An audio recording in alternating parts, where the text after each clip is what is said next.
We are about to interview an author that I'm really excited about this. His name is Damon Young. He started a website, VerySmartBrothas, and it's just, we were like scrolling through it this morning. It's awesome, and this book is even better. So good morning, Damon. Good afternoon where you are. What Doesn't Kill You Makes You Blacker. This is your latest book, a memoir and essays, and I think it's fantastic, and we're excited to have you here. Good morning.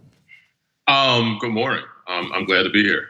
Okay, so I've seen the book called An Authentic and Touching Example of the Black Male Experience. And as I was kind of reading it myself, I wanted to know why you wrote it and what you wanted readers to take away. And so the book, as you alluded to, it's so much in the national conversation about race, about racism, about Blackness, and even about Black masculinity, often exists at these very opposite ends of the spectrum, where you have this focus on this really like deep trauma, which is necessary because that exists, or you have this focus on like the Black excellence. And my book exists in between, in the middle, where it's more of a dive into some of the angst, the anxiety, the absurdities, some of the levity and the comedy that spring from that, and also some of the darkness that springs from that too. And so I wrote the book just as a way to, it was a form of catharsis and also a bit of a form of therapy, and also just to, I guess, provide a voice for that middle. So I was reading about you discussing some of the ways that through the course of your life you've learned in your interactions with women. You talk about toxic masculinity, but you make very clear that it's not intending to show that you have moved past all of this and that others need to catch up, but that you're sort of showing how this is a continuing thing that we all need to focus on. Could you talk a little bit about that? Yeah, I mean, and we talk about toxic masculinity and rape culture, and and I think that even with that term, the word culture maybe doesn't even go far enough. It's almost like an embryonic fluid that we're all like swimming in and like sloshing around in and drowning in too. And I want to make certain that yes, those critiques matter, and that's a part of my work. It's a part of, I guess, just my maturity or whatever evolution. But I'm not done. I'm not absolving myself from any acts or any feelings or anything. When I'm critiquing masculinity, the harshest critiques are of myself, because I just think that's the most authentic, and that's also the most effective, because you can't be like, oh, you guys are doing all this, or y'all. I mean, because I'm a part of it too. Yeah. So I'm curious, I mean, obviously you've been a writer for some time. Some of the writing that you've done in the past has touched on some of these topics about your personal history and all of that. When you decide that you're going to put together this book, how do you both make sure that it's reminiscent of your past writing for the fans that you already have, distinct enough that it gives something to people who might have been following you very closely, that it's like simultaneously similar to but distinct from what you've done before? How did you manage that? I went into this process with an audience of one, like myself. Like I wanted to write something that I wanted to read. And after I satisfied that, then I started to, I guess, extrapolate out into, okay, what are things that other people might get from this, or might feel, or things that might really land and resonate with people.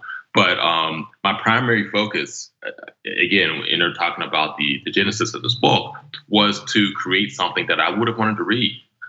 Something that I want to read now, and something that I would have wanted to read when I was 15 or 25, and wish that I could have had an opportunity to read when I was 15 or 25 or even 35. Yeah. It's hilarious. I think it's so many funny moments in this, and it also gets, it's sad, at least for me, at a lot of points too. I was curious, and not even about, on the sad parts, just there were some parts that I laughed out loud at that I was shocked that anyone would, say out loud or put in print. Was it hard for you to be this open? Well, I figured if I'm gonna write a memoir, it has, like, this isn't Black Panther. This isn't like a superhero origin story. Like if I'm gonna write a memoir, it has to be vulnerable. It has to be transparent. It has to be very self-critical. It also has to, acknowledge some of those self-consciousnesses and anxieties and neuroses. And that's where I think the best humor in the book comes from. where you're reading these things and you're like, oh, wow, this guy actually admitted this, admitted to doing this thing or thinking this thing that, I may have thought or I may have done, but, I'm not actually going to put it in a book and distribute it to, thousands of people. And so that part about that actually still scares me because it is so vulnerable, and knowing that people are going to read some of these vulnerabilities and talk about them and laugh at them, which is the intent, but it still is kind of scary. Can we talk about Pittsburgh? We have to wrap up here in a little bit, but Pittsburgh is almost like its own character in the book. And I lived in Philly, have never been to Pittsburgh. And so, and one of my coworkers here, Skip, is from, I think, an area around Pittsburgh. So we always joke about like he's from like the country of Pennsylvania. But why was Pittsburgh such an important character in this? Well, and before I answer that question, I live in Pittsburgh. I've been to Philadelphia twice. Okay, see, okay. We just, that's on the other end. Like when people who aren't familiar with Pennsylvania bring up Pittsburgh and they say, "Oh, you mean like Philly?"